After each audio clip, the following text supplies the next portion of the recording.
네, 스마트 처스팀의 김용일입니다. 우리나라 지금 시설 재배지 면적이 약 9만 한 3천 헥타 정도 되는데 그 중에서 한 61% 정도가 그 염류 직접으로 피해를 받고 있대요. 약 한 5만 5천 헥타 정도가 현재 연착장애에 대한 피해를 좀 받고 있습니다. 혹시 염자가 무슨 염자인지 아세요? 소금 염자가 아니고 비료 염자예요. 비료 염자.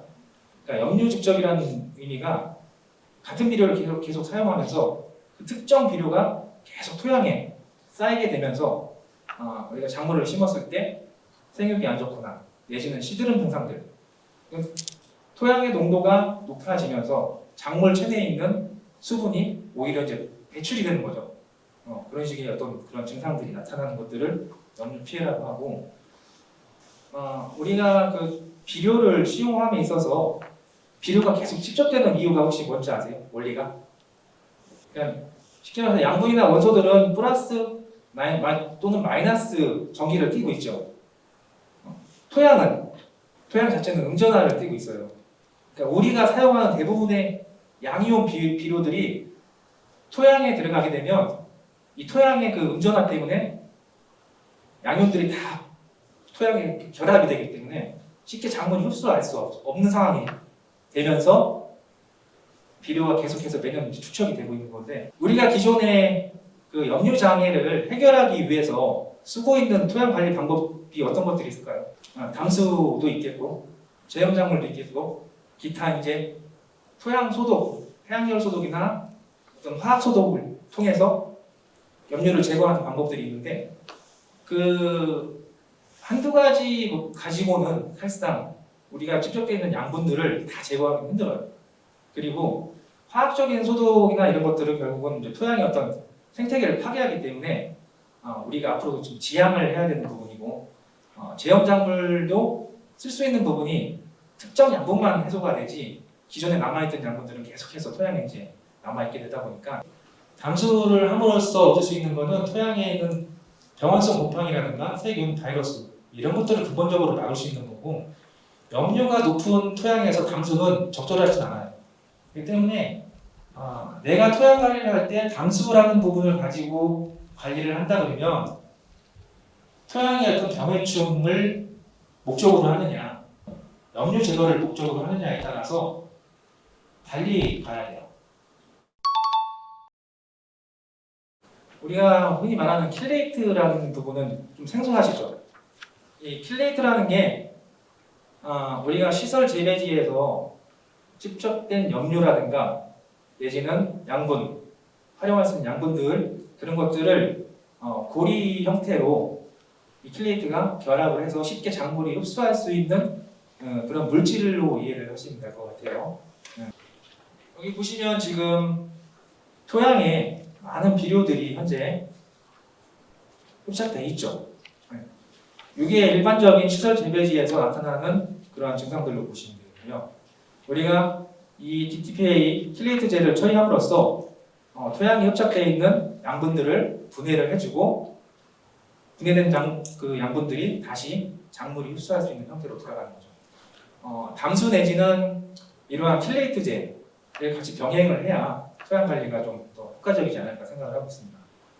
담수 같은 경우는 실질적으로 작물이 없는 휴경기에 주로 사용을 하는 방법이고, 매년 면작을 하면서 그런 휴경기를 못 갖는 농업인들 같은 경우는 작물 생육 중에 이런 킬레이트제를 활용을 해가지고 염류 제거하고 그다음에 품질을 좀 높일 수 있는 방법들로 이렇게 가야 된다라고 생각을 하고 있습니다. 대표적인 킬레이트제는 DTPA 또는 우리가 사용하는 부분 중에 EDTA, 그다음에 EDDHA, 그리고 구연산 등이 예수가 있고요. 대체로 이제 그 킬레이트제는 두 가지 형태로 사용하고 있는데 DTPA하고 구연산 종류를 사용을 하고 있습니다. 이 구연산이라는 게 다른 용도로도 사용을 해요, 저희가. 토양의 pH를 맞춰줄 때 산성 같은 경우는 석회 계열의 중화비료를 넣죠. 그래서 이제 pH를 중성 쪽으로 맞춰주고, 그다음에 알칼리성의 토양 상태에서는 pH를 중성으로 맞출 때 어떤 걸 사용하시는지 황계열이나 이런 구연산이 이제 pH를 맞춰주는 알칼리성에서 산성 중성으로 맞춰주는 그러한 용도로 사용을 하게 되는데 이제 이렇게 저희들이 적정량을 가지고 사용을 할 때에는 오히려 이제 킬레이트제 역할을 해준다는 거 참고적으로 말씀드리고요. 과채류 쪽에 오이, 참외, 고추 이런 토마토 쪽에는 DTPA를 사용을 하고 엽채류, 상추나 배추, 시금치, 미나리 이런 것들은 구연산을 사용해서 불용화된 양분들을 재사용을 하고 있습니다.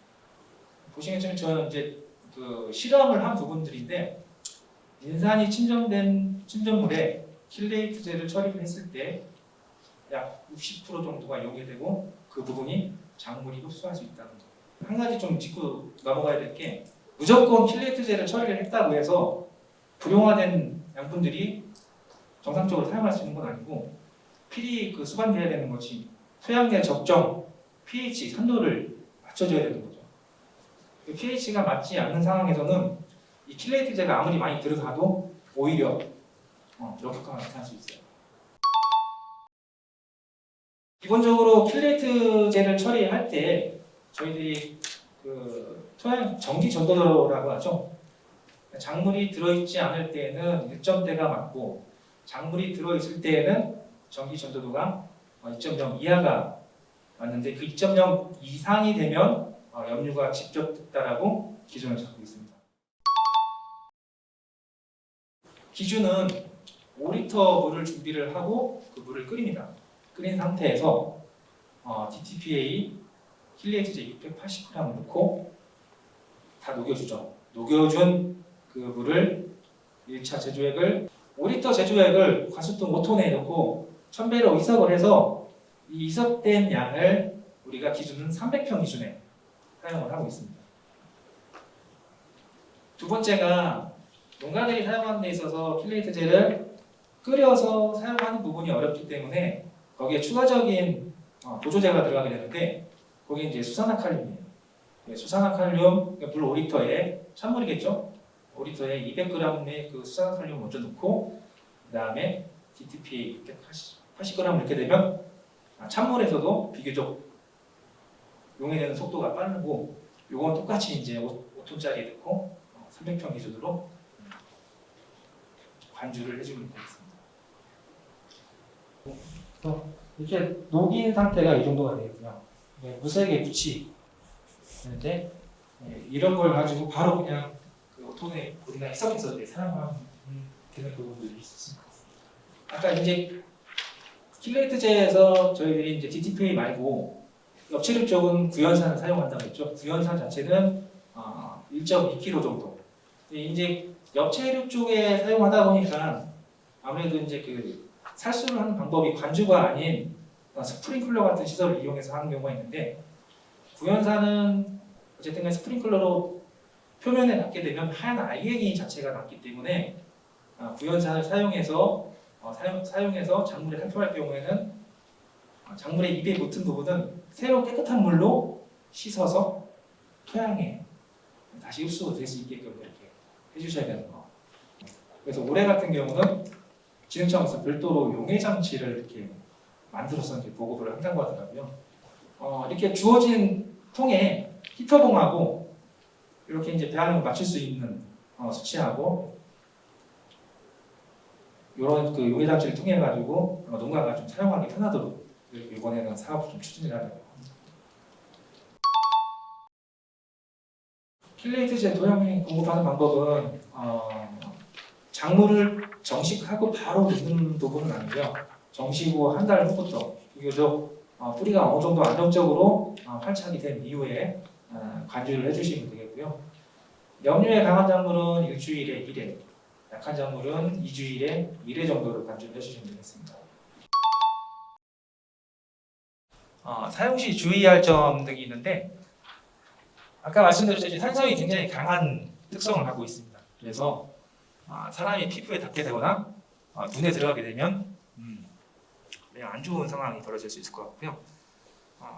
사용 방법에 따라서 아까 이제 끓는 물에 끓여서 녹이는 방법이 있는데 그때 이제 수증기가 나오게 되겠죠. 그 수증기가 호흡기 내로 들어가지 않게끔 마스크 내지는 장갑 등을 사용을 해야 할 것 같고요. 직접적으로 뿌리에 닿게 되면은 뿌리에 장애를 입게 돼요. 그래서 비교적 정식한 위치에서 관주 라인은 한 20cm 이상으로 양쪽으로 띄어서 관주를 해주시는 게 맞을 것 같습니다. 그리고 필레티제는 한 번 사용하는 것보다 이게 어쨌든 전 토장에 골고루 확산돼서 사용을 해야 되기 때문에 못해도 사회에서 2회 정도는 꾸준히 사용해야 효과가 나타날 것 같고요. 이 비료를 필레티제를 활용해가지고 다시 토양에 집적된 비료를 재사용하는 거기 때문에 관행적으로 비료를 주는 형태로 가면 안 되겠죠. 그 양이 좀 더 많아지겠죠. 그 양은 대략 토양에 있는 염류 농도로 측정을 하고 전기 전도도가 2.0 이하일 때는 관행대로 비료를 사용하시면 되겠고요. 2에서 5 정도는 관행 사용 대비 3분의 2 정도, 7 이상일 경우에는 3분의 1, 10 이상일 경우에는 비료 자체를 거의 사용하지 않는 방법으로 이렇게 지도를 해주시면 되겠습니다. 이 킬리에트 자체가 지금 25kg 정도 규격을 하고 있는데 가격이 좀 비싸긴 해요. 한 24만 원에서 28만 원 정도. 25kg짜리 양이면 1년을 사용을 할 수 있어요. 농가가 한빛금 기준으로 했을 때. 전체 아까 9만 5천 헥타의 시설 재배지라고 말씀을 드렸는데 그 재배지에 그 킬리에트제를 사용했을 때 비료 절감 효과가 약 800억 정도 되고 킬리에트제를 사용함으로써 품질이나 수량 중대가 되는 부분이 약 7천억, 그러니까 총 한 7,800억 정도의 경제적 효과가 있다고 합니다. 킬레이트제는 아까 말씀드렸다시피 비료를 가지고 자기가 결합을 해서 사용을 하는 거기 때문에 일반적인 비료나 영양제, 액비 등하고 같이 사용할 수 있어요. 대신에 사용할 때 직전에 비료나 이러한 액비 같은 경우를 혼합해서 바로 투입을 해야 효과가 좋을 거고요. 킬레이트제를 토양에 투입 시 효력의 지속 기간, 일반적으로 구연산이 더 효과는 빨리 나타나고 지속 기간은 짧아요. 하지만 그 DTPA 같은 경우는 한번 투입이 되면은 2개월에서 3개월 정도의 그 지속 기간이 있다라고 보시면 되겠습니다.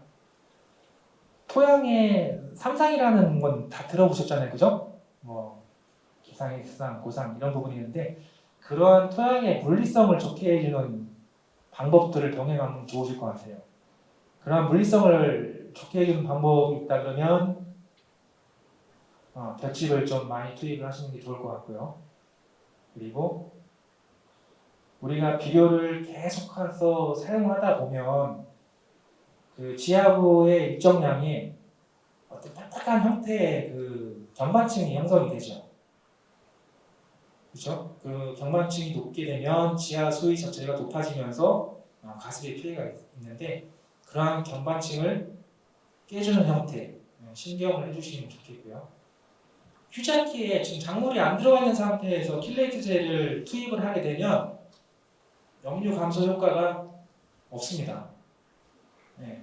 이거 자체는 불용화된 양분들을 가용화시켜서 작물이 흡수할 수 있는 형태로 보내주는 건데 그 흡수할 수 있는 작물이 없다 그러면 다시 그대로 토양에 남게 돼요.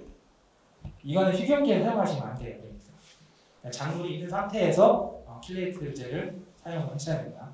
680g을 일주일에 한 번을 넣느냐, 이거를 그대로 나눠서 두 번을 넣느냐. 두 번에 나눠서 넣는 것이 땅속 깊이 더 많이 분포될 수 있어서 효과가 좋다라고 합니다. 대신에 관주를 해주는 물량이라든가 수분 관계, 그 다음에 기상 관계를 따져가면서 넣으셔야 되겠죠.